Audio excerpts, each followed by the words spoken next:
नमस्कार विद्यार्थी मित्रांनो, स्वागत आहे तुमचं गणित शिकूया या यूट्यूब चॅनलमध्ये. विद्यार्थी मित्रांनो, आपण इयत्ता 10वी गणित भाग 2 यामधील प्रकरण 5वे निर्देशक भूमिती याचा अभ्यास करत आहोत. त्यामध्ये आज आपण रेषाखंडाचे विभाजन या घटकाची माहिती करून घेणार आहोत. त्यावर आधारित जी काही उदाहरणे पुस्तकात आहेत त्या संदर्भात जाणून घेणार आहोत. चला तर मग आता आजच्या व्हिडिओला आपण सुरुवात करूया. रेषाखंडाचे विभाजन या घटकाच्या माहिती घेण्यापूर्वी जरा आठवूया. इथे तुम्हाला एक आकृती दिसत आहे बघा, 5.11. ही आकृती आहे. 3 समांतर रेषा आपल्याला दिसत आहेत आणि त्या रेषा आहेत LMN आणि त्यांना P आणि Q या रेषांनी छेदलेलं आहे. आणि ह्या LMN ह्या कशा आहेत? एकमेकींना समांतर आहेत. आता यावरनं तुम्हाला काय आठवतंय? तर 3 समांतर रेषांच्या आंतरछेदाचा गुणधर्म ही आकृती बघितली की आपल्या लक्षात येतोय. म्हणजेच इथे रेषा L, रेषा M आणि रेषा N ह्या काय आहेत? एकमेकींना समांतर आहेत. आणि P आणि Q ही काय आहे? त्यांची छेदिका आहे. आणि P या छेदिकेने या तीनही रेषांना A, B आणि C या बिंदूत छेदलेला आहे. आणि Q या छेदिकेने या तीनही रेषांना D, E, F या बिंदूमध्ये छेदलेलं आहे.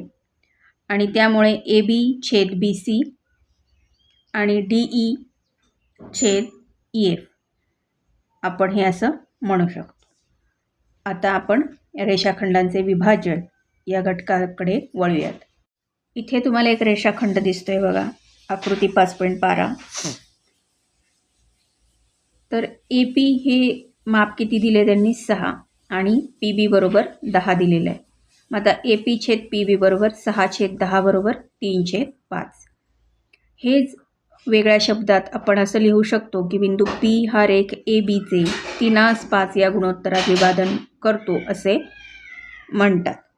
जेव्हा एखाद्या रेषाखंडावरील बिंदू त्याच रेषाखंडाचे दिलेल्या गुणोत्तरात विभाजन करतो तेव्हा त्या विभाजन करणाऱ्या बिंदूचे निर्देशक कसे काढतात ते आता आपण बघणार आहोत.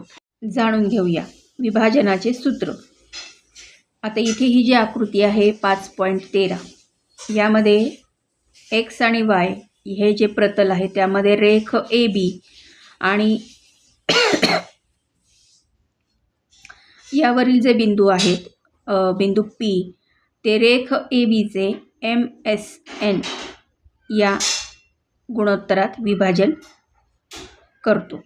मग आता A काय आहे? X1 Y1, B आहे X2 Y2 आणि P XY मानू.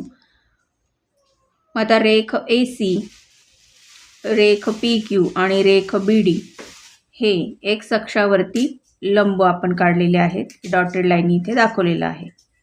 म्हणून C कंसात X1 0, Q कंसात X0 आणि D कंसात X2 0. म्हणून CQ बरोबर X वजा X1 आणि QD बरोबर X2 वजा X. हे काय आहे? विधान क्रमांक 1. तसेच रेख AC समांतर रेख PQ समांतर रेख BD. म्हणून 3 समांतर रेषांच्या आंतरछेदनाच्या गुणधर्माने AP छेद PB आणि CQ छेद QD बरोबर M छेद N. आता CQ बरोबर X वजा X1 आणि QD बरोबर X2 वजा X 1 वरून X वजा X1 छेद X2 वजा X बरोबर M छेद N. आता इथे यांचा तिरकस गुणाकार केल्यानंतर N कंसात X वजा X1 बरोबर M कंसात X2 वजा X.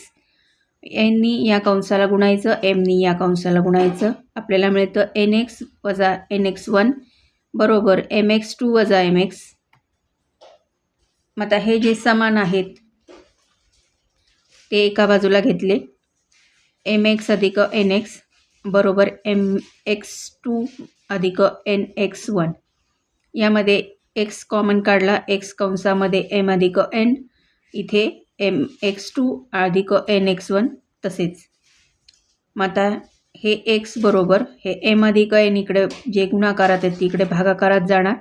म्हणून एक्स बरोबर mx2 अधिक nx1 छेद m अधिक n. आता याप्रमाणे बिंदू AP आणि बिंदू APB मधून y अक्षावर लंब काढून वरीलप्रमाणेच कृती करून आपल्याला y बरोबर my2 अधिक ny1 छेद m अधिक n मिळेल. म्हणून A कंसात x1 y1 आणि B कंसात x2 y2 यांना जोडणाऱ्या रेख ABचे MN या गुणोत्तरात विभाजन करणाऱ्या बिंदूंचे निर्देशक कंसामध्ये mx2 अधिक nx1 छेद m अधिक n my2 अधिक ny1 छेद m अधिक n असतात.